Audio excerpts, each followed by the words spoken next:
So welcome back for another 7 chapters of my Inktober chronicles and sketches. And if you remember at the end of the last video, I gave you a little sneak peek that we were going to have some camp coffee. As before, if you want to pause it to read my chapter, feel free, but I am still planning to do a video at the end where I read through the whole story. So the camp coffee, as I mentioned last time, I'd actually written the chapter before I'd bought the coffee, or I'd already ordered it, but I hadn't collected it yet. But I'd had to get the pages printed so that I could do the previous day, and I'd made a prediction kind of what I would think of it, and it was pretty accurate actually. I'm not a fan. I mean, I don't absolutely hate it, but I don't imagine that I'm going to buy it again. I've tried it 2 different ways. I've tried it as a sort of like hot coffee substitute, and then I've also tried it just in cold milk, so it's just like a coffee flavoured milk. The hot coffee, it was okay, but I prefer normal coffee, and in the milk, I didn't particularly like it. First of all, I thought I'd made it too strong, and then I tried it again weaker and I still didn't particularly like it. So I know a lot of people that do use it actually use it in baking. So if you're doing a coffee flavoured cake or coffee flavoured icing for a cake, that's kind of how it's used mostly nowadays. And if you've not come across camp coffee, several people had mentioned to me that you know, during the war it was kind of used as a coffee substitute really, because when coffee was hard to get hold of. Okay, and then day 23 was rust, and this was surprisingly difficult for me. I mean, as somebody that used to have a classic car, you'd think that the subject of rust would be easy. But as I've not got the car anymore, I didn't necessarily want to go down the rusty car route. So in this chapter I'm talking about a video that I watched on YouTube about making fake rust. And it's a real video that I've watched, and it's a technique that I do intend to try. I mean, I would love to be able to say, look, here's one I made earlier, it works, but I've still not actually done it. It's something that I first saw the video, I don't know how long ago, and I thought, oh yeah, I'll do that one day, and then every so often I see it again and I'm like, oh yeah, I've still not done that. So yeah, so that's still on my my to-do list. But if you're interested, I will link the video that I watched in the description. It's from Nick the Booksmith, one of my favourite people on YouTube. And day 24, another embarrassing tale. This is a true story, and there is actually a video on my channel about this. Last summer I went for a walk and I got lost, but I'd intended to do a bit of walking, do a bit of sketching, and I envisioned this video where I would show the process along my walk, and then I would show you the view that I was going to sketch and show you the process of me sketching. But of course I got lost, never did any sketching.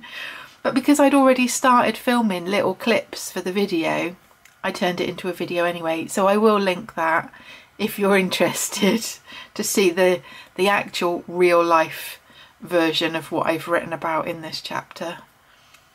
The sketch itself, not particularly happy with this. I mean, this is supposed to look like overgrown bushes, like the brambles that were kind of hiding the pathway, but yeah, not a great sketch. And then 25, we've got Scarecrow.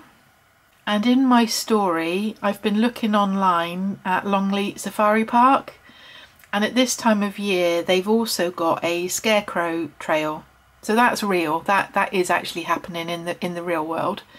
But in again, in the story, I decide not to visit there because it's over £40 for a ticket. That is also true.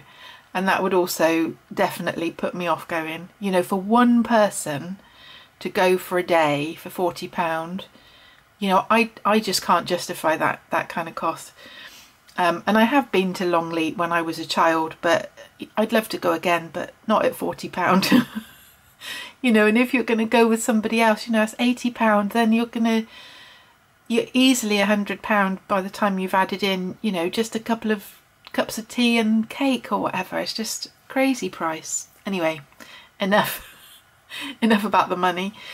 But what I liked about the Scarecrow trail that they had at Longleat was that it's fun, friendly scarecrows, not scary Halloween scarecrows. So this is Lavender. She is actually one of the real scarecrows that's at Longleat this month.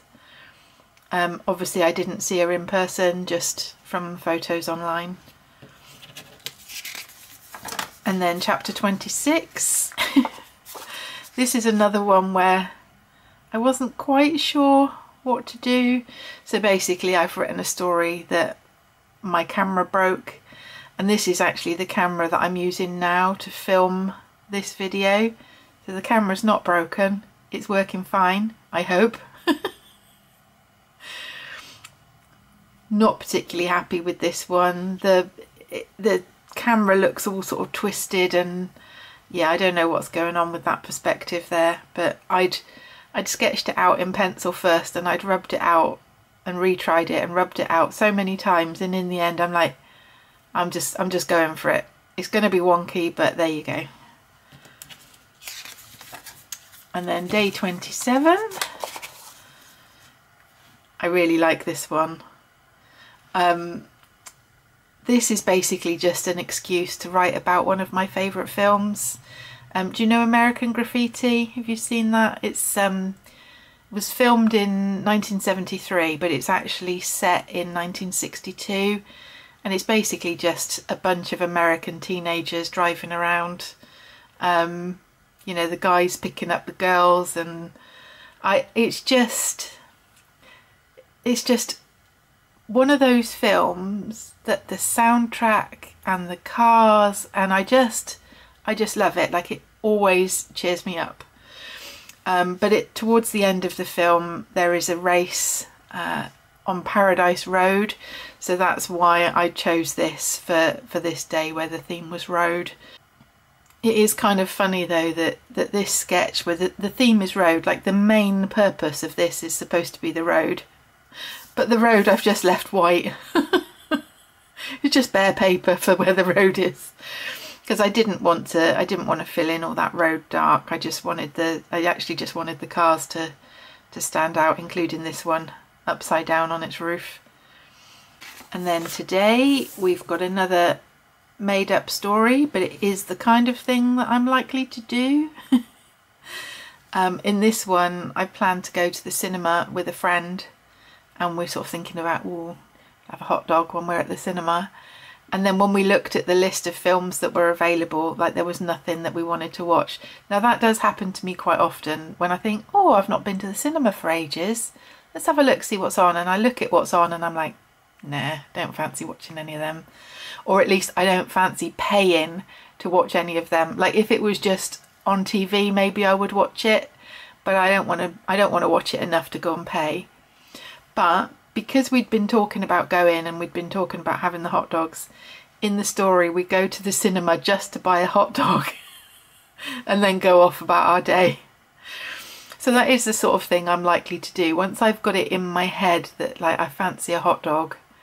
Okay, so there we go. Another week is done. Just a few more days left of the Inktober Chronicles. And then obviously I can bind up my book and show you the finished book, and we can do a final flip through. And I have actually got a little surprise waiting for you at the very end. It's not a big grand event in the final chapter or anything like that, but when I bind the book, I've got like a little extra surprise for you at the end. So you have to wait a few more days for that. Okay, well, thank you again for watching, and I'll see you next time.